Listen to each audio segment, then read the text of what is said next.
Bonjour à tous, on s'intéresse aujourd'hui à un exercice de calcul littéral où on nous demande de décomposer la fraction x sur x-1 facteur de x-2 en éléments simples.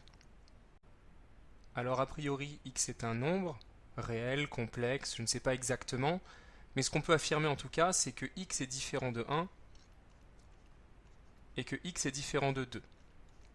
Ce sont les valeurs interdites de cette fonction. Si x vaut 1, on a un 0 au dénominateur, si x vaut 2, on a un 0 au dénominateur, et donc cette fraction n'est pas définie. Intéressons-nous maintenant à ce qu'on nous demande. Décomposer la fraction en éléments simples, qu'est-ce que ça signifie? En fait, cette fraction, elle a un dénominateur qui est trop compliqué, parce que c'est un produit de deux facteurs. Et on aimerait la décomposer en une somme de fractions avec des dénominateurs un peu plus simples. Une fraction avec un dénominateur x-1 et une autre fraction avec un dénominateur x-2. Donc j'ai reformulé l'énoncé de façon équivalente pour traduire cette notion d'élément simple. Notre objectif, c'est de trouver deux nombres a et b, tels que la fraction x sur x-1 facteur de x-2 s'écrit a sur x-1 plus b sur x-2. Donc on a ici à droite deux éléments simples parce que les dénominateurs sont beaucoup plus simples, sont composés chacun d'un seul facteur, beaucoup plus simples que ce qu'on avait à gauche. On va multiplier cette équation de chaque côté par x-1 et x-2. On a le droit de le faire puisque x-1 est différent de 0 et x-2 est différent de 0. Donc j'ai recopié mon équation avec de chaque côté les facteurs x-1, x-2. À droite, j'ai développé x-1, x-2 qui va donc être multiplié à la fraction a sur x-1 et multiplié à la fraction b sur x-2. Alors pourquoi avoir fait ce choix-là? Parce qu'en général, on n'aime pas les fractions, c'est pas pratique pour faire des calculs, donc la première chose qu'on a envie de faire, c'est de se débarrasser de tous les dénominateurs. Du coup, l'astuce, c'est de multiplier par le produit de tous les dénominateurs, par le dénominateur commun ici à nos trois fractions, qui est x-1, x-2, afin de se débarrasser de toutes les fractions. Si on regarde à gauche, le fait d'avoir multiplié par x-1, ça va simplifier le x-1. Le fait d'avoir multiplié par x-2, ça va simplifier le x-2. À droite, le a sur x-1 va y avoir une simplification avec le x-1. Et le b sur x-2 va y avoir une simplification avec le x-2. Ce qui fait qu'on obtient à l'arrivée x égale a facteur de x-2 plus b facteur de x-1. On n'a plus de fraction, on a une équation qui est beaucoup plus simple et qui est équivalente à ce qu'on souhaite obtenir. Je rappelle que ce que j'ai encadré en bleu, c'est l'objectif. On veut trouver a et b. Ce qu'on va faire maintenant, c'est tout simplement développer. Je distribue le a, ça donne ax moins 2a. Je distribue le b, ça donne bx moins b.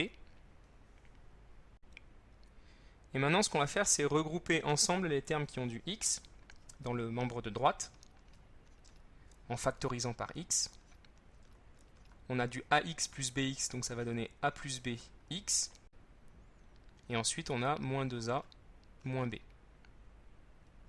Ce qu'on peut faire à présent, c'est identifier coefficient à coefficient.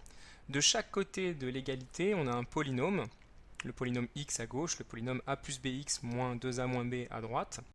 Et l'une des propriétés intéressantes des polynômes, c'est que si deux polynômes sont égaux, ils vont avoir les mêmes coefficients devant chaque puissance de x.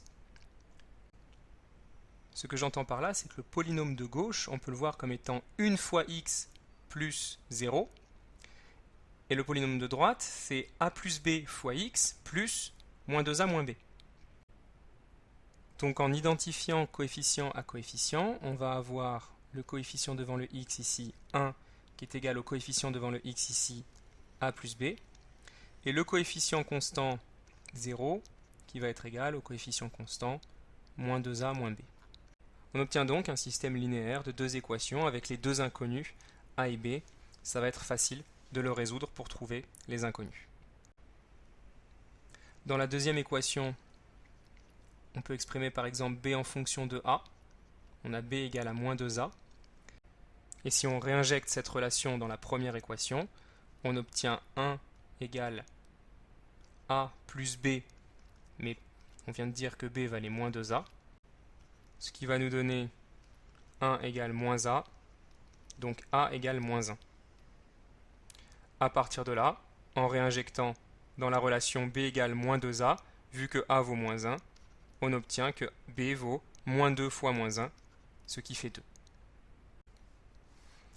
La conclusion, c'est que notre fraction x sur x moins 1, facteur de x moins 2, serait écrit petit a, donc moins 1 sur x moins 1, plus petit b, 2 sur x moins 2. On a raisonné un petit peu à l'envers tout le long de l'exercice, puisqu'on est parti de ce qu'on voulait trouver pour en déduire les seules valeurs possibles de a et de b. Techniquement, il faudrait vérifier que les valeurs de a et de b qu'on a trouvées fonctionnent, mais je ne vais pas le faire dans cette vidéo. Il s'agirait ici de partir de la partie de droite qu'on a écrite, réduire au même dénominateur, et se rendre compte que quand on va faire moins 1 facteur de x moins 2 plus 2 facteur de x moins 1, tout va se simplifier et on va réobtenir le x. Donc les valeurs a égale moins 1 et b égale 2 fonctionnent, et on a bien réussi à décomposer notre fraction en éléments simples.